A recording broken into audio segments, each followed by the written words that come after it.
Tudo Azul. Apoio Cultural ADPM Falcão Azul.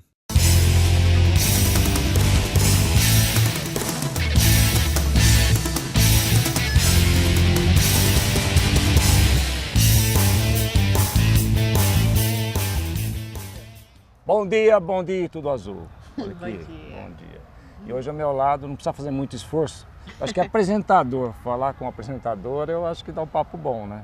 Dá bastante. Você não precisa falar muito. O duro é quando você vai entrevistar uma pessoa, você tem que fazer a história. E a pessoa fala sim, não, né? Aí é complicado. Aí não dá continuidade. Bom, e hoje nós estamos com a Milene e você tem alguns motivos. Aí eu falei para você fora do ar que esse é um programa que não é essa a sua vida. Nós falamos com a pessoa, mas falamos da pessoa. E são poucas as pessoas no Brasil que são iluminadas. E só se vira uma celebridade quando a pessoa é iluminada. É isso que eu estou falando, é o que eu sinto de você, que é muito difícil ser uma pessoa simples. E você às vezes está no cara, está um monte de fofoca e você conserva aquele jeitão daquela mesma menina que eu conheci há muitos anos atrás, em 1900 e bolinha, aqui no Corinthians, que era da Zona Norte, que eu sempre eu estava envolvido na vida política do Corinthians, e eu sempre pergunto, mas que coisa, essa menina tinha tudo para ser uma modelo, né? Tinha tudo, muito bonita, e você estava lá com a sua bola, né, com o seu calçãozinho, me lembro muito bem de sua bola, a camisa do Corinthians, e fazendo embaixadinha. Mas falei, como que pode? Com seus familiares, eu me lembro até uma vez que eu estava numa churrasqueira ao lado de você, até peguei você no colo, você era pequenininha, né? Continuou. Assim, e bonitinha, falei assim, e eu falei, mas faz aí embaixo, e você fazia, e eu pensava, eu não consigo fazer isso não. É engraçado, e agora você vê como que é a vida, né? Depois de alguns anos, nós estamos aqui de volta. Obrigada. Bom, como que você está hoje? Estou ótimo, muito obrigada pelas palavras. Eu acho que no final a gente vai tudo para o mesmo lugar, então a gente tem que sempre conservar a humildade, as pessoas, dar valor às pessoas que cresceram com a gente, e a gente nunca pode esquecer que o mundo dá voltas, né? Aquela pessoa que você, como dá, né? De repente, foi mal criada, olha, mal educada. Não se espanta, que não pode ver uma câmera, ele tá não sempre... tem problema não, fica à vontade, viu? Então a gente tem que ter essa consciência de que no final o fim é para todos da mesma forma. Então isso é o que eu tento conservar e passar também, né, para o meu filho, para minha família. Enfim, a gente tem que ir deixando esses tipos de ensinamento para ver se conseguimos fazer um mundo melhor, porque tá difícil, né? Essa ida sua assim ao Corinthians, eu lembro que muito bem que você ia, eu vi várias vezes, eu tive muita participação na vida política do Corinthians, e você ia muito aos sábados à tarde. Você vê como eu tô ligado na tua vida. Lembra bem. Tô ligado na vida. E você ia com seus familiares. E você, praticamente, você cresceu ali naquele ambiente do Corinthians, né? Não precisa nem perguntar se você é corintiana, né? Graças a Deus eu sou corintiana. É verdade, eu sempre estava aos finais de semana no Corinthians com a minha bola, com a família sempre ao meu lado, porque também é complicado, principalmente pequena, fazendo embaixada, era algo diferente. Eu não achava que era algo tão diferente. Para mim, eu pegava a minha bola e ficava me divertindo sempre. Até hoje, qualquer coisinha redonda que a gente vê pelo chão já começa a chutar, a brincar em casa, no carro. Eu levo até hoje bola ali no porta-mala. Enfim, é uma diversão. Sempre gostei. E meus familiares sempre me acompanhando. Então, isso que eu ia tocar nesse assunto, eu acho que é uma pergunta que todo mundo faz. Para avançar um pouquinho mais, mas vamos começar mais ameno, né? Como que você começou com esse negócio de bola? Não é normal, normalmente você começa com uma boneca, né? Não, olha, eu nunca tive boneca. Eu acho que foi influência dos meus irmãos. Quando você tem uma família com homens, então eu tenho 3 irmãos mais velhos.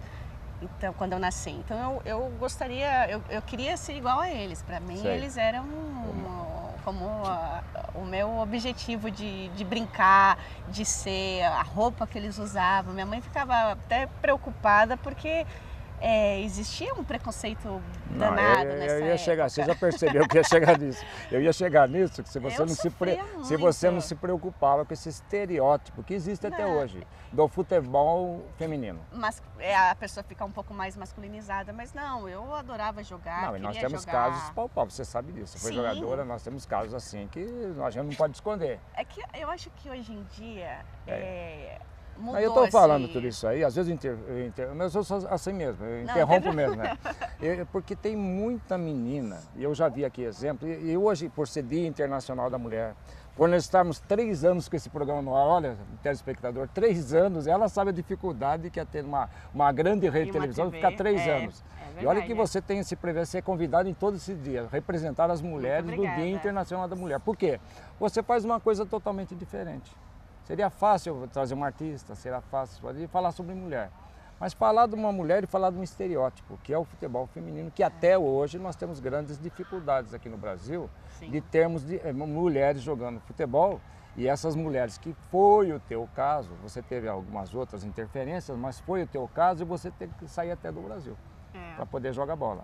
E hoje, você sabe, você está acompanhando, você é comentarista disso, ele está na Rede Bandeirantes também, é comentarista disso, que você está vendo a dificuldade ainda que nós temos, o pré-conceito que nós temos em cima desse esporte. Sim. É por isso que você está aqui hoje, para falar sobre o futebol feminino.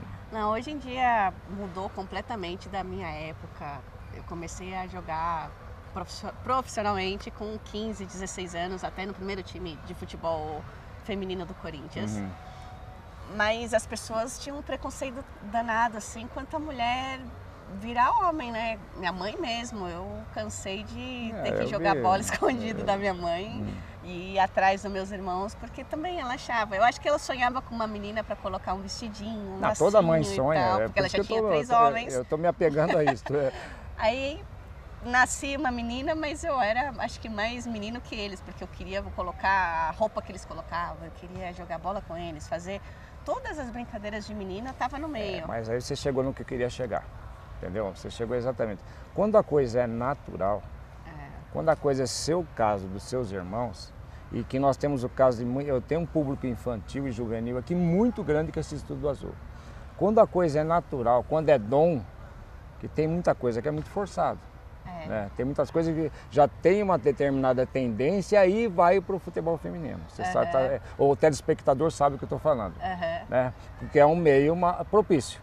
Ao passo que o que você está falando, que você já saiu de um dom natural para jogar futebol. E quantas meninas que não estão assistindo a gente agora têm esse dom e não querem jogar futebol feminino?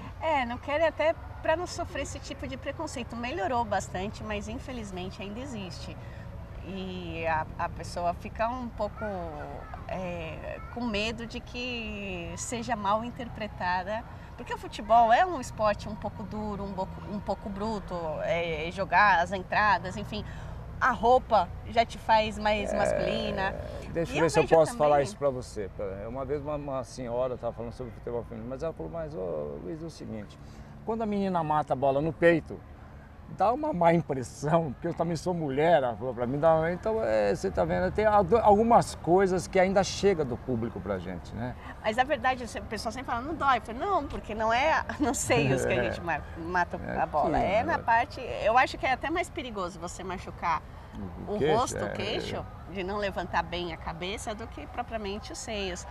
E essa coisa da roupa, eu via muita gente, existia até dentro do futebol feminino meio que um preconceito, se você era muito feminina, as que não eram tão femininas acabavam Mas, Milena, vamos falar sobre mulher. Eu estou gostando de falar sobre mulher, não sei porquê. É um bom sinal. Mas isso há 15 anos atrás, agora já mudou mas um em cima pouquinho. disso, o que é aqui no Brasil? Eu acho que isso é muito cultura colonial. O que se entende por ser feminina no Brasil? Começa aí, isso tem muito a ver com o futebol feminino, tem muito a ver com o vôlei, tem muito a ver com o basquete, porque nós temos assim uma dificuldade muito grande de angariar aí atletas para determinados esportes, porque tem essa cultura europeia, colonial, que na Europa não é mais assim. Eles trouxeram para cá e esqueceram a gente aqui, né? Como colônia. E lá mudaram. Lá é outra cultura. Você pega uma mulher europeia, você vai conversar com uma mulher europeia, aqui você vai, pô, essa mulher é masculinizada, mas elas são todas assim. E não são masculinas. Me explica isso para a telespectadora, porque ainda ela está que minha filha não pode fazer isso, que minha filha não pode fazer aquilo. É aquele sistema português, europeu, francês, italiano de boneca. Isso não funciona mais. Imagina, né? E hoje quantas mulheres são bonecas e no final elas são homossexuais. E ao contrário, pessoas que parecem um pouco mais brutas, até na forma de se vestir. anda mais com moletom é super feminino. Hoje em dia isso mudou demais. Eu acho que o problema aqui do Brasil, eu morando fora, e não é generalizado, imagina, isso não existe em todas as casas. Mas eu vejo que a gente, né, eu me incluo como brasileira, Sei. às vezes se preocupa muito com a opinião dos outros e esquece um pouco da tua... Assim, Mas o que vão pensar eu falar que a minha filha joga futebol? O que vão pensar se verem a minha filha com caneleira, chuteira... Você vê como esse programa... Não, eu entendi. Olha, Márcio, veja como eu sou um cara que já conhece um pouco de entrevista. Essa vai dar uma boa entrevista. E não deu outra. Veja como eu... 3 anos, Dia Internacional da Mulher. Eu falei, só tem uma que pode representar bem as mulheres aqui no programa Tudo Azul. E você vê que já passou metade do programa e nós pensamos que ia começar, mas a gente tem muito programa ainda. Bom, voltaremos já já. Tudo Azul. Apoio Cultural. ADPM Falcão Azul.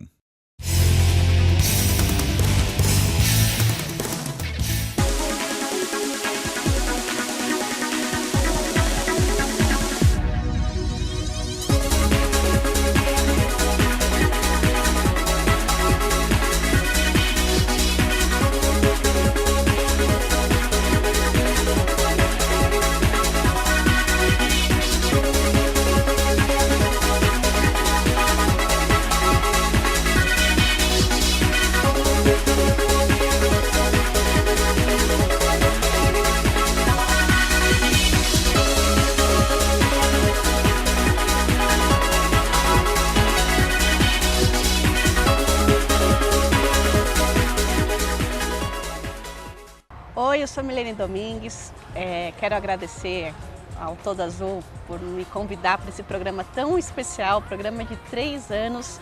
E olha que não é fácil estar 3 anos no ar, viu? Ainda mais nos dias de hoje que a TV, os horários estão sempre tão competitivos, aí as pessoas querem entrar e colocar coisas, mas um programa se fica no ar 3 anos, isso quer dizer que é muito bom, que o apresentador tem carisma, que sabe conduzir boas entrevistas e, óbvio, tem audiência. São vocês que dão essa audiência. Assim que muito obrigado e parabéns ao Tudo Azul. 3 anos e que siga muito mais anos aí no ar para a gente ter boas entrevistas. E eu acho que essa é a receita de tanto sucesso do Tudo Azul.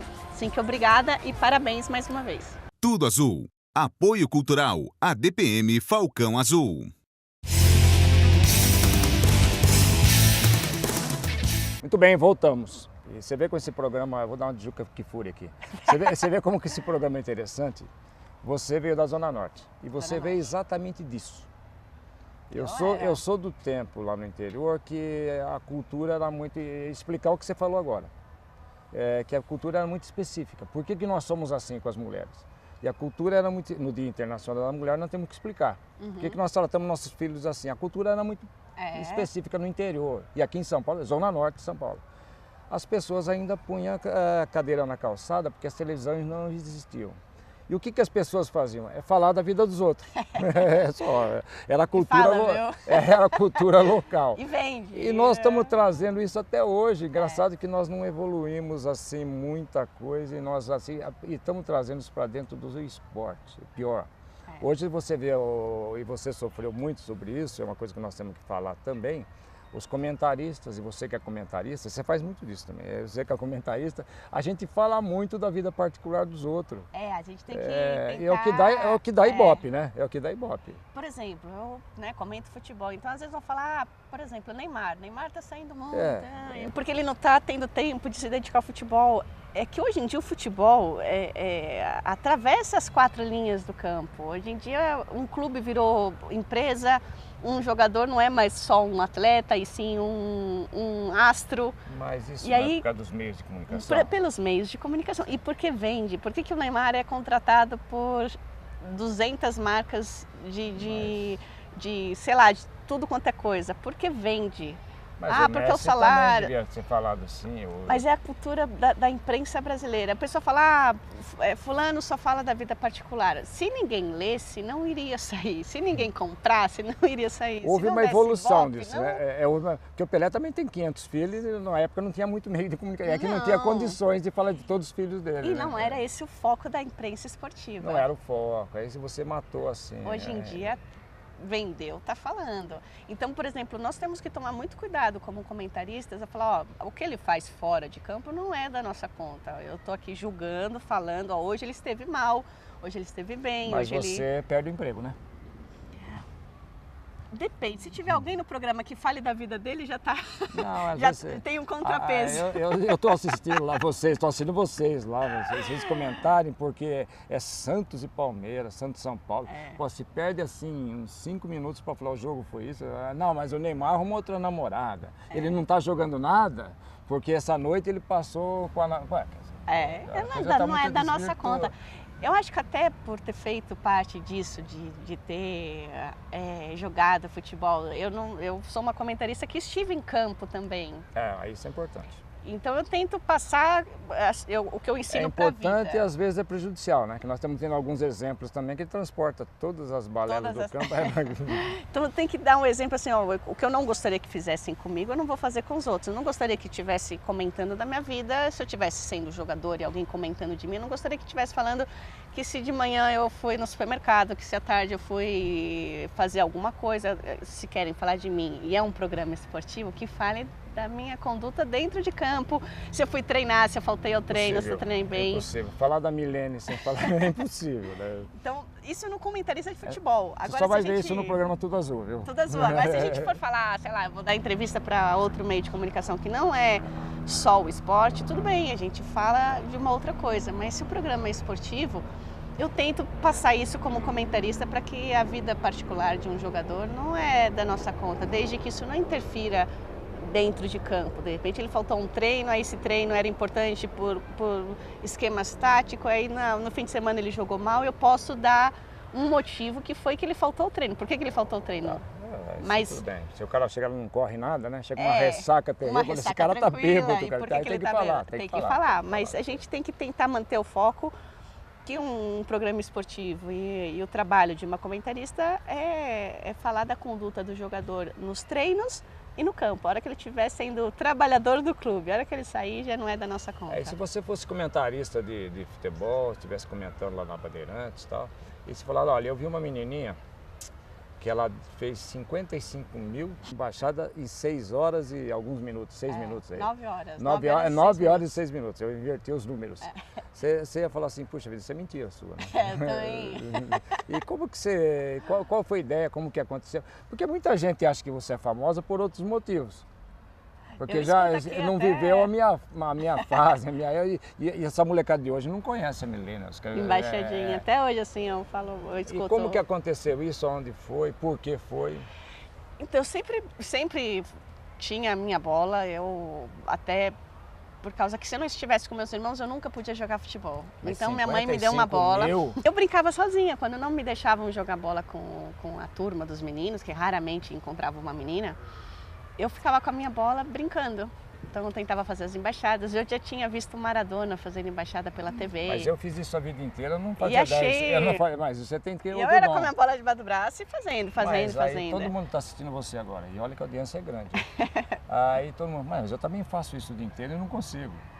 Eu acho que naquela época, assim, eu novinha e gostava demais. Eu acho que também, obviamente, você tem que ter um pouco de dom ou talento, mas tem que ter muito talento. O treino e a paixão te faz melhorar bastante. E eu um dia pegava e fazia 10, no dia seguinte eu falei, bom, eu quero fazer agora 11, vamos quebrar meu recorde. Aí no dia seguinte fazia 30, eu falei, bom, agora eu quero ver se eu faço mais que 30. E saiu daí a ideia de tentar me preparar realmente para saber até quanto eu chegaria se eu tivesse preparada, porque é um preparo físico, e principalmente psicológico, porque você fazer o mesmo movimento... Mas foi feito em estúdio, gravaram... No ginásio do Corinthians. No ginásio do Corinthians, tá certo, eu lembro disso. Eu tinha essa inspiração. Agora eu vou fazer uma perguntinha, eu vou dar uma apertadinha, porque eu não aguento. Vou fazer uma perguntinha, eu tenho uma escola de circo aqui, entendeu? E eu tô cansado de ver, e eu vi amigos, assim, na infância, que ele era artista de circo. Ele chegava e fazia embaixada, punha a bola na cabeça, nas costas, e fazia o horror com a artista. Você punha ele para jogar bola. Tem muito não, disso. E como que você explica isso? E não foi o seu caso. Só que você já não tinha mais aquele... embaixada é uma coisa, futebol é outra. Eu ia explicar porque tem muito jogador de futebol. Eu escuto, escuto falar isso dos backs centrais de hoje. Fala, o cara não faz uma embaixada. Olha que é comentarista olho de vidro. Comentarista olho de vidro. Não, narrador. Então chega aqui antes do jogo, o cara fez 2 embaixadas, caiu no chão. O cara acha mas não tem nada a ver uma coisa com a outra. Não tem, e não tem mesmo. Explica isso pra nós. Ótimo jogador pode não ter habilidade de fazer 10 embaixadas. Mas normal isso? É normal, porque não pratica. Não pratica. Às vezes a posição dele não é uma posição que ele tenha que ser habilidoso. Centroavante não faz, né? Embaixada, é difícil. Tem muitos jogadores habilidosos, normalmente os mais habilidosos são meias. Meias, né? Porque são jogadores que têm uma visão melhor do campo, esses 2 segundos a menos que ele precisa para pensar já mudou completamente a história do jogo. Ele consegue imaginar uma situação antes que ela aconteça. Enxergar um companheiro antes que qualquer um enxergue. Os meias normalmente são habilidosos. Tem que ter um pouquinho mais de proximidade com a bola. Tem que ter um meia, hoje um Ganso, um Messi, um Ronaldinho Gaúcho. Ele tem que ter um sexto sentido aguçado. Porque senão a gente brinca que, né, como comentarista, a gente brinca que eles devem ter 2 olhos na frente e 2 na nuca. E normalmente esses caras não gostam de treinar. Pela história de Revelinos, Douglas e outros, normalmente esse cara que é muito habilidoso. Os treinos hoje em dia são muito físicos. Hoje em dia nós estávamos até comentando em off, em um programa que eu fui participar, que hoje em dia um técnico, ele quer um jogador que seja forte e que corra bem. Agora, se ele sabe fazer um ótimo lançamento, já é outra coisa. Ele quer alguém que seja forte. Com isso? Porque você foi para a Europa, participou de um treinamento e você também, se engrossasse muito você não jogava. Eu vi você jogar. Você como fizeram com o Robinho, que fizeram com muitos jogadores. Até com o Cristiano Ronaldo, que tentaram, mas ele caiu fora, né? Porque se engrossar não joga, você sabe disso, isso é uma coisa normal. O que acontece é que eu acabei jogando 2 anos só aqui no Brasil e fui muito cedo, eu tinha 20 anos quando eu fui embora do Brasil. E lá você aprende a ter um físico melhor, não tem jeito. A gente treinava 2 vezes por dia, 3 vezes por semana. Tinha algo de físico. Os treinamentos daqui do Brasil eram diferentes porque até hoje existe essa diferença. Ter um treinamento melhor, aí você entra no nosso programa, que é um programa de academia nosso. Aqui tem muito aquele mito ainda de preparo físico, mas não se fala em alimentação, não se fala não se falam. Aqui você já reparou, mesmo na nossa academia, a gente tenta assim, eu sou o famoso Alberto, estou sempre pregando no deserto, né? Porque a gente fala em alimentação, o pessoal não dá a mínima. Imagina, não, aqui no Brasil não dá a mínima. E a gente vê que você, agora começaram com esse negócio do Mediterrâneo, uns papos aí que é sazonal, né? Inventam, né? Cada hora, uma hora o ovo faz bem, mas lá não, você chega, você chega, a comidinha já é aquela.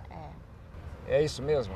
Eu não estive lá, você que esteve. Por exemplo, na Espanha, a alimentação é muito baseada em peixes, frutos do mar. Porém, não é uma alimentação correta para você ir para um jogo, comer uma paella de marisco e jogar. Não. Eles são muito corretos, assim, muito chatos até.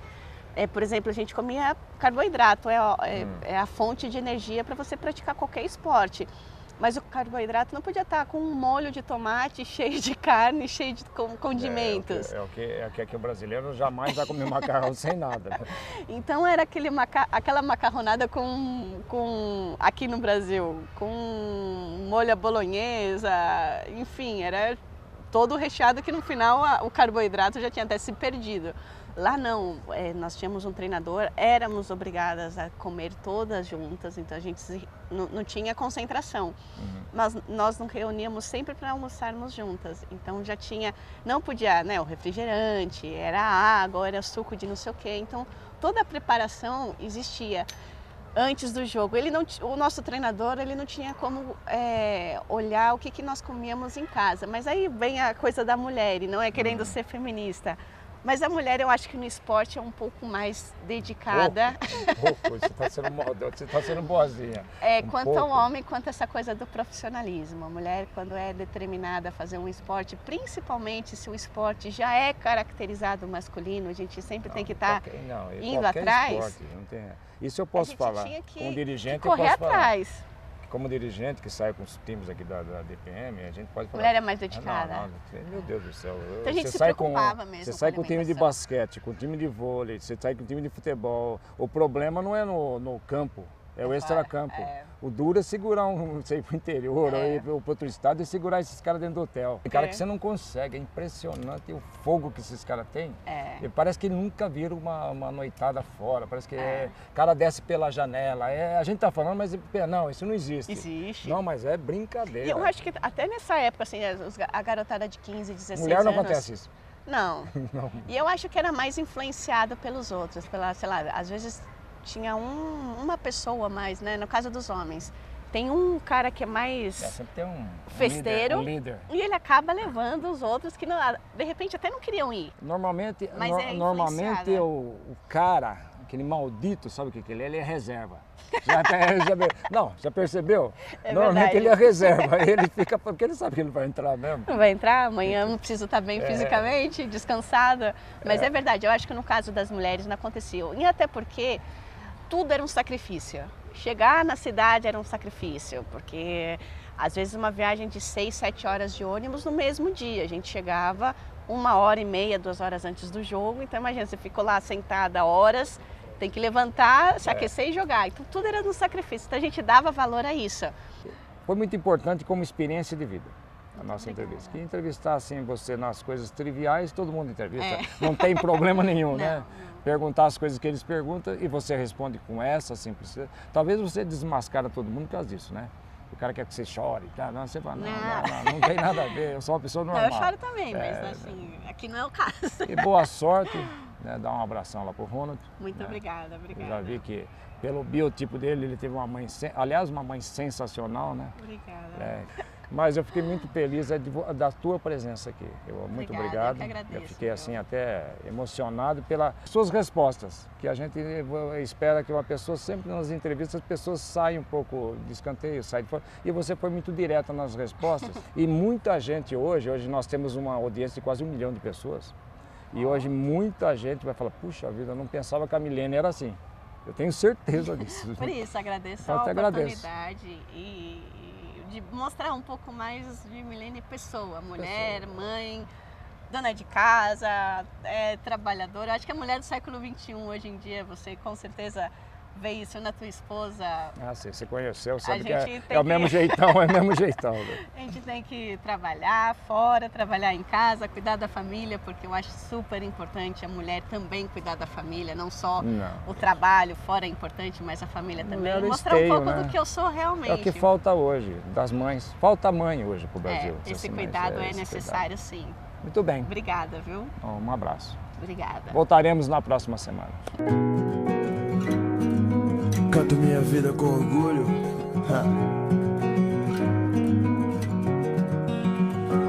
Na minha vida tudo acontece, mas quanto mais a gente rala, mais a gente cresce. Hoje estou feliz porque eu sonhei com você, e amanhã posso chorar por não poder te ver mais. O seu sorriso vale mais que um diamante. Se você vier comigo aí nós vamos adiante.